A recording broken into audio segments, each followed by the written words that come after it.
All right, so I guess we'll get underway straight away with the breaking news, and we may as well start with the bit that everybody wants to talk about, which is the Liquid claiming the number one spot in the HLTV.org rankings. Now, I just want to read something from the bottom of the rankings for everybody, just so everybody's aware. This is very important, and I quote. And the title says HLTV's World Ranking of CSGO Teams. It goes on to say HLTV's World Rankings ranks the best teams in the competitive field of Counter-Strike Global Offensive. The ranking is updated weekly, and the teams move up or down based on their recent performances in competitive matches over the last 2 months. So, just quickly, we'll get it out of the way straight away. Just because Liquid are the number one team in the world does not mean that everybody thinks that Liquid will beat Astralis. That's the most important thing, I think, to get done and understood for everybody as the dog decides to lick my toes. But obviously on this was going to happen, right, guys? Like the decay was coming in from the events that Astralis were attending. Even the events that Astralis did attend, they didn't win, so they weren't getting the maximum amount of points from the Blast events. They hadn't been at Sydney, they hadn't been at Dallas. Obviously, that's all talked about stuff. It felt like it was only a matter of time until they dropped off the rankings if Liquid continued to, get to finals or win events. Yeah, and it was like the ideal scenario for Liquid in terms of Astralis didn't even win the event they were at, and then Liquid won 2 big events, finished second, so it's almost a perfect run, while Astralis it's not like the worst run, they finished second at Blast, but still, that's not much considering it's just a Blast event, right? The group stage isn't that impressive in any way. So not only have Liquid taken the number one spot, there's quite a big margin between the first 2 teams right now. Like a 250 points, isn't it? Yeah, and that is because of the major going out of the recent lands sub-ranking. So we have 3 sub-rankings, 4 achievements and lands, and the lands one is obviously very important. The major is very important, and what happened when they lost that from the rankings, that lost a lot of points for them. Other than the obvious, Striker, do you have anything on this? Because the community, there's obviously a lot of weight put in this, and I think, at least from my position, this isn't about Astralis not being the best team in the world.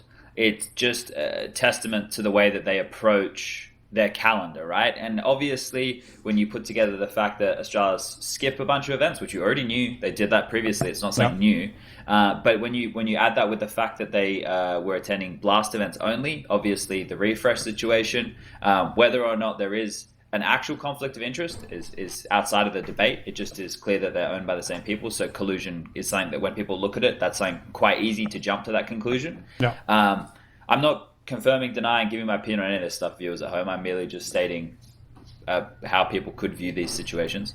And then third and foremost, the fact that with these tournaments that they're attending, obviously the format factors in. So you have those three different parts that all make the sum of the whole here as to why this whole Astralis hate train, I suppose we could call it, has kind of been, coming around the corner, coming around the bend, pulling into the station. Now, with all that factoring into this number one ranking situation, the fact that Astralis have only dropped down to second after they haven't been playing for such a long period of time, I think that also attests to how dominant they were. Obviously, you have to consider the tournaments they were winning. There's a whole discussion that could come from this, right? Because the conversation right now is, Astralis, they're not at all the tournaments, they're only doing Blast events, blah, blah, blah, blah, blah. But I'm assuming the 3 of us are probably on the same page. This ranking is it's not a power ranking because it's not like No, it's not like the last month or something. Yeah. There's a whole bunch going into it from factors. previous. Well, and like Prop said, it's the last 10 events, 10 lands, 10 land results the last year, and then the last 3 months of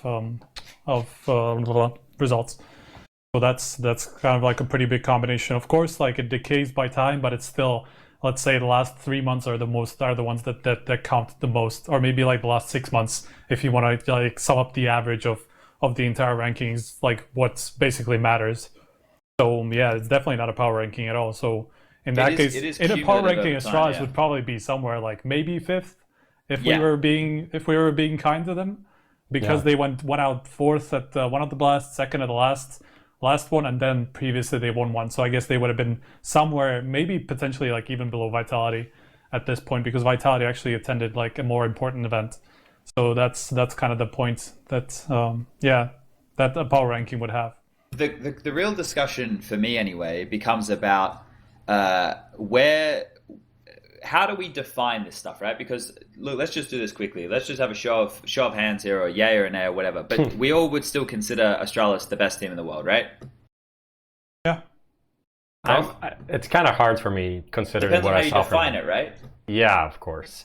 But I mean, going into, let's say we go, it all obviously depends on ECS. So let's imagine ECS doesn't exist and the next event is Pro League.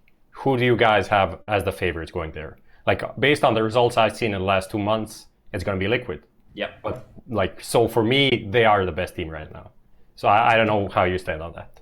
So yeah, I think that there's two kind of problems that come up with this chat, right? Is because, first of all, if you're not competing, how can we still know where you're at, right? We don't know. Like, if Astralis competed for these 2 months and they continued in the form that they had, well, then actually the form would be quite bad, because a lot of people. The thing is, you have to pick or choose where you want to stand on the side of this fence. You stand on one side and you go to yourself, Astralis only attended Blast events, and hold up, this is me, not me. This is me saying this from a different person's perspective. I just want to be clear about this.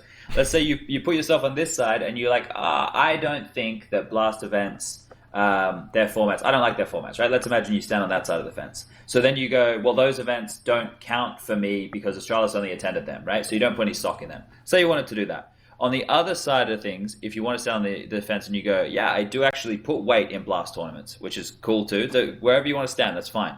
If you want to put weight in the tournaments, Astralis didn't win those tournaments, right? So no matter which way you split it, they still haven't lived up to the expectation. And I agree with you in the sentiment that if they're not out there proving that they're the best team and they're not competing, we can only look at the teams that we have playing, and we can only say that the teams who are playing and where they stand. Now, if Astralis win every single major for the next 2 years, right? What do we say then? Like, what happens then? Do we just because we put the most stock in the majors? So do we care that they're not attending the rest of the tournaments? Do we care that they're not constantly, like, if they might not be number one in the rankings? Well, we do care.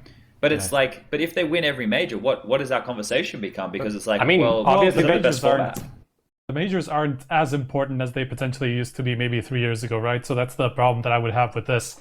Like, let's say they wouldn't win anything outside of the majors, then it's a different discussion. And then it's a discussion of like which other team was up there with them. So let's say Astralis won all the majors, but Liquid won all of the big tournaments, or like most of the big tournaments, of which there would be like, what, 5 times more than the majors or more? Probably more than that, actually. Maybe like 5, 6, 7 times more tournaments. So if Liquid dominated the big event circuit, and then Astralis will only win the majors because they skipped like a lot of the big events, then we would probably still say, okay, Liquid are the better team because they won like 4 out of 5 tournaments, and the only thing that they didn't win was a major. So I feel like that's the problem there. The majors aren't as prestigious as they used to be, I think, because of how many big events there are outside of the circuit, and a lot of the time they're very competitive in terms of like which top teams are participating in those events, because the majors are not necessarily the most competitive all the time, or not the most competitive they could be anyway. I mean, my thinking is that if something like that happens, if you see Astralis like skipping a lot of events, focusing like on a few and winning those few like all the time. I mean, we saw it last year, but not with this big of a pause between them. Like last year, they won an event. It was 6 weeks, right? Yeah, I think every month they played and won an event, or they finished like top 4, and then they won the next one. So we had like a very consistent way of seeing how they're doing. At the moment, like their last events weren't that great, and then they have this big pause. It's like, obviously they can come back, and if they come back and they dominate again, then the next time they do it will be okay, they did it before. Like, it's like similar to the flip side situation at the majors, even though it's like a much worse team, obviously. But we saw them, okay, they're like not playing anything, then they focus on the major, come to the major, they play like good for their standards. So if you see that like pattern happening more with Astralis, then we can kind of predict, we say, okay, they did it in the past, they're going to do it again. But for me, they just have a few of these like bad results that I think they need to prove themselves before I can say they're the favorites. Yeah, but that's just my opinion. Obviously, people can have different opinions, and I understand the other's point of it. other side. I'm with your opinion, right? I'm on board. I'm trying to offer up the alternative because for me, as somebody, and we're all the same. We watch like almost every game of Tier 1 competitive Counter Strike, right? Like that's our jobs. We have to be heavily involved in that. So for me, like and Counter Strike, at least in its current format, is result based. If you're not competing, how can you possibly like? I agree in the sentiment that the major might not be, always the most competitive, but I still like put the most prestige in that event, right? Yeah, So definitely. it's like winning a gold medal at the Olympics as opposed to winning it at just like a world championship or some shit. I think the Olympics will always mean more just because of like the history of it. But for me, I look at this whole situation, and if you're not competing, then I have no bar to measure you on anymore, right? Like, obviously, there's too much Counter Strike. Like what Mouse Sports did last year, too much Counter Strike. Like, there's no doubt about that. What Liquid are doing right now, probably too much Counter Strike, right? It's about defining where that middle ground is. But I guess the thing is, right now in our circuit, it's just fucking balls to the wall CS all the time. That's just the way it is. If you're a team competing and you're winning all the tournaments, well, then you're the best team who is competing, right? There's no way around that, right? When you look at the best of threes that Astralis have played in this period of time, 3 of which were best of threes in a group stage environment for Pro League. Like, you can't even really count that. Like, that's like going through the paces. That's like group stage. That's like group stage at WESG. Like, that would be the equivalent, right? Especially with the teams that they played, right? So, or maybe the entirety of WESG. Yeah.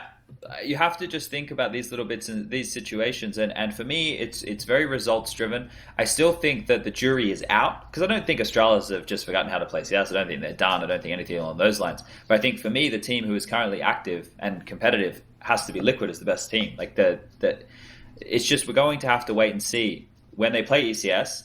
We're going to get to the conversation about this later, and I said this on the last podcast. But it feels like they have to win that. If they don't win that, then it's like, where the fuck, like, what have they been doing with their time? And there's probably an argument for like, oh, they took holidays after the major, this, that, and the other. You can make a million and one things. I think you can make as many arguments for that. You can say, oh, Device has health issues, that's why he doesn't travel to Sydney, or they, don't like going here. First and foremost, those things have absolutely no bearing on whether or not you can compete in the server. The viewer at home, the people in our fucking chat right now, the people watching the final yesterday, they don't give a fuck about that shit. They care about what you do in the server. That's what they care about. That's the only thing that they care about. They care if you're competing. The viewer at home shouldn't be giving 2 fucks on whether or not Astralis, want to take a break. The viewer wants to watch the best Counter-Strike team in the world compete. And if they're not competing, right, then the viewer is obviously going to take the easiest way to demonize or villainize or fucking, unless you're a fan of Astralis, right? Because then you'll be on their side regardless. But if you're somebody who just wants to watch the best CS, you're going to want them.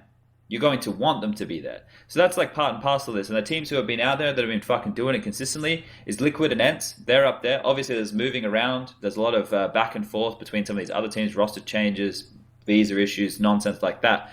But Liquid and ENCE right now, in my mind, are the 1 and 2 until we see Astralis compete. And if Astralis come in, and there's a high probability that MIBR have just been fucking in the hyperbolic time chamber, just going fucking nuts in California. They've been chilling out. They're getting that family vibe back now that Zeus is back in there. They're bringing back the 2017 fucking Brazilians, and they're going to come on. They're going to beat Astralis. Imagine if that happens at ECS. We're all going to be sitting here going, well, Jesus, like this break has really hurt them. So overall, Liquid, you guys are sick cunts.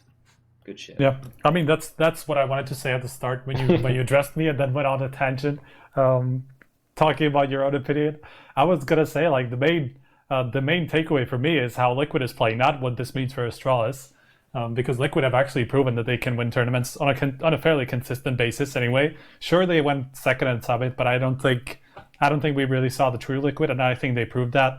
At DreamHack Masters that they were a little bit off, and at Summit maybe not potentially giving their all, because it is like a fairly irrelevant tournament to them now, considering that they can win big events. So that was my main takeaway. That I think the focus should be on Liquid, not on the omission of Astralis or whatever you want to call it, and them actually being able to win multiple tournaments over they won 2 of the last 3 tournaments and won second place at the 3rd one. So that's kind of like the consistency as Astralis were showing last year, obviously over a much longer period of time than the last 2 months that we're talking about here. But still, that's pretty massive. Yeah, well, look, I can understand how we should maybe just look at what this means for Liquid, but the problem is they never beaten Astralis. That's in exactly a that's final. the buts. That's the buts that I kind of have. Even though it doesn't matter if you. I mean, okay, of course it matters that if they can't beat Astralis in the future or whatever, if they and they're still number one or whatever, sure. But in general, it's not like the number one team in the world was always able to beat everybody else. We've always had like, I'm trying to figure out like the Navi, Liquid, and Astralis, let's say around the halfway point of last year. It was like Liquid over Navi and then Astralis over Liquid, basically. And then Navi potentially were able to take down Astralis, but not very often, right? So that's like the three-way that we had around that time. And of course, Astralis at that time were already number one. But imagine if it was Liquid in that situation who were winning more events, but they were still losing to Astralis. It doesn't really take away from their stance. It's just like how much can Astralis actually start winning, and while also beating Liquid, right? Only in that way I think they can get back to the top. And that's why we're going to get to ECS later. That's why I think ECS doesn't really matter at all. Like, sure, Astralis kind of need to win it because they will just be kind of laughing stock if they don't. Although I feel like if they lose to MIBR, I think there's always going to be that but, because MIBR have always shown like the ability to take down Astralis at their best. So I feel like unless Astralis just crumble somehow against MIBR, if it's like a very, very close final, I feel like Astralis will still be in a pretty okay spot. Because MIBR, like you say, they've just been focusing a lot on their own game, just as much as Astralis potentially, or even more. Because MIBR haven't really been to that many events now, not as much as they were last year, for example. So if they lose to MIBR, I feel like they're still kind of like I'd still give them a pass. But like obviously, if they don't win APL after that and beat Liquid on the way, then there's a discussion to be had for sure. Like that Astralis are not who they used to be. I don't think there's. I don't think it's a discussion. Well, it's just like a fact. Just because we haven't seen them, right? And we have only seen them at events where that don't really matter as much. So I think that's what I was talking about last time about the era discussion. I feel like if Astralis, even if they win as ECS, if they don't win APL, that's when the era ends. I mean ECS. We'll talk about it later. Actually, let's. Exactly. That's why I didn't want to brush off on it.